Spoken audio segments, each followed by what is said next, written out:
کہ یہاں کا لہجہ وہ جلدی سنتے ہیں۔ جو ہی اس نے یہاں سے پکارا تو کان میں ایک آواز آئی، سبزی لے لو۔ اس نے پیچھے مڑ کے دیکھا تو ایک سبزی فروش، بسیدہ سا لباس، سر پہ سبزی کا ٹوکرا، بے نیازی سے جا رہا ہے۔ بھائی کہاں جا رہا ہے؟ مدینے۔ کیا کرتا ہے؟ اس نے کہا سبزی بیچتا ہوں۔ بھائی کبھی محلہ بنی ہاشم میں گیا ہے؟ روز جاتا ہوں۔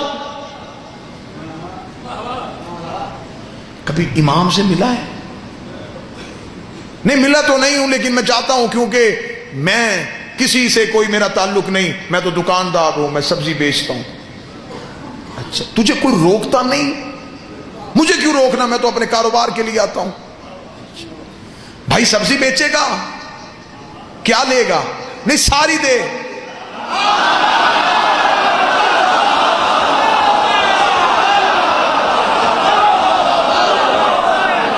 اب یہ مجلس کا جو اتنا پورشن ہے، اس کا تعلق ہے تمہاری روح کے ساتھ۔ یوں تمہارے بدنوں سے روحیں پرواز کریں گی اور تمہیں یوں مدینے میں دہلیز بادشاہ کا سجدہ نصیب ہو۔ اچھا ساری سبزی بیچ۔ بھائی لباس بدل لے، یہ میرا نیا لباس ہے، قیمتی ہے، یہ لے لے، یہ بسیدہ لباس دے دے۔ لباس تبدیل ہوا، سبزی کا ٹوکرا سر پہ لیا، مدینے کی سیال کوٹ میں جملہ ضائع ہو گیا تو پھر آج کے بعد اس موضوع پہ یہ جملہ میں ممبر پہ پڑھوں گا ہی نہیں۔ کتنا اچھا تھا، سبزی فروش بن گیا، ضمیر فروش نہیں بنا۔ واہ یا حسین، یہ ہے قدر، اسے کہتے ہیں قدر۔ سبزی لے لو، سبزی لے لو۔ گزرتا گزرتا محلہ بنی ہاشم تک پہنچا۔ پہلی چیک پوسٹ پہ سپاہیوں نے روکا۔ اچھا سبزی فروش ہے، چل۔ اب محلے میں قدم آ گیا ہے، دل کی دھڑکن کانوں میں سن رہی ہے، اپنے ہی پاؤں اٹھانا مشکل ہو رہا ہے۔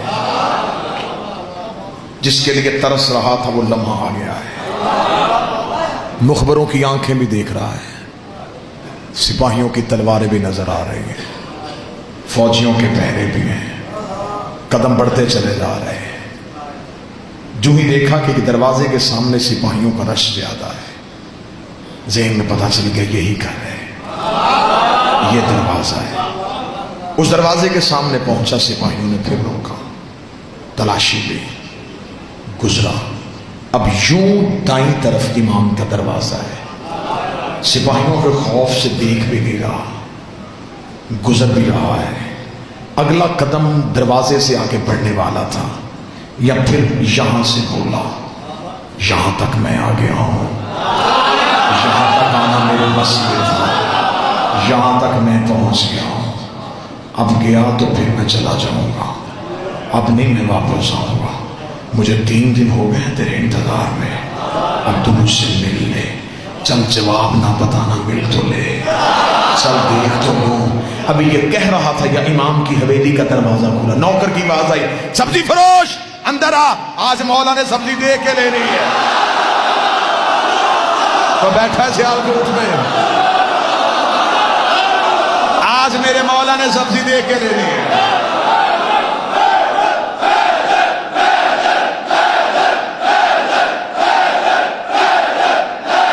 سارے بولو مل کے، حیدری کل بھی خراب سبزی دے گیا، شرم نہیں آتی مدینے شہر میں رہتے ہوئے ایسا تجارت؟ اندر آ۔ جہاں لگا سپاہی، رک رک رک، کدھر؟ وہ غلام کہہ رہا ہے کہ اس کے آقا نے آج سبزی دیکھ کے لینی ہے۔ جانتا ہے اندر کون ہے؟ نہیں، شیعوں کا امام ہے، حاکم کی طرف سے پابندی ہے، کوئی نہیں ملے گا، ہم تیرے ساتھ جائیں گے۔ 2 سپاہی پھر ساتھ چلے۔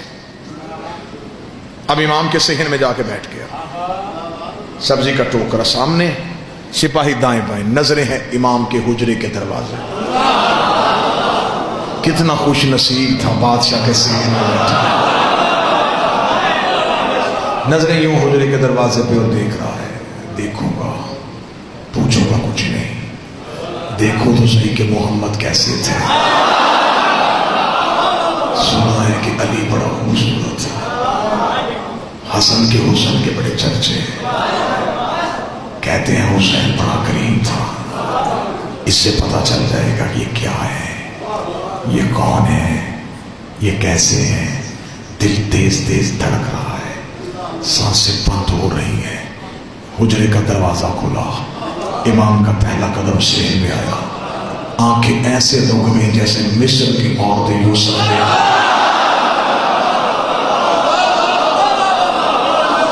انگلیاں نہیں کٹی، دل ہی کٹ گیا، خود ہی کٹنا شروع ہو گیا. امام کے قدم چل رہے ہیں، سر پہ رسول والا امامہ، علی والی دستار، عصائے موسیٰ کو ہاتھ میں لیے ہوئے، حسین جیسا چہرہ، حسن جیسا ماتھا، سجاد جیسی آنکھیں. چلتے چلتے امام سبزی کی ٹوکری کے قریب بیٹھ گئے. امام نے یوں کپڑا ہٹایا، یہ صرف رخ امامت کو دیکھ رہا ہے. سوالی سوال کو بھول چکا تھا، یہ اپنے مقصد کو بھول چکا تھا. یہ صرف چہرہ امام کی زیارت کر رہا تھا. یہ خوشبو امامت کو اپنے اندر محسوس کر رہا تھا.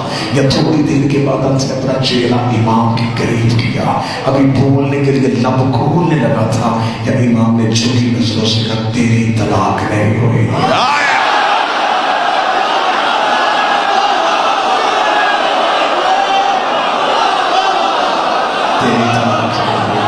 تیری طلاق نہیں. امام نے اتنا جملہ کہا، آنکھیں چندھا کے کھولے، آہستہ سے کہنے لگا میں نے پوچھا تو نہیں. امام نے کہا ہم سوالوں کے محتاج ہیں. اب سپاہی سمجھ رہے تھے کہ سودا ہو رہا ہے. قریب چہرہ کر کے کہنے لگا 3 دن ہو گئے مجھے، آپ مل ہی نہیں رہے تھے. امام نے کہا تو ویسے پکار ہی نہیں رہا تھا. شیعت پھیل رہی ہے، شیعت کا ابتدا سنا. مولا آج واپس چلا جاؤں گا. آپ نے جواب دے دیا کہ نہیں ہوئی، شہر جاؤں گا. کوفے کا مفتی بڑا ظالم ہے، وہ مجھے کہے گا صرف نہیں سن کے آ گیا، دلیل تو لی کوئی نہیں.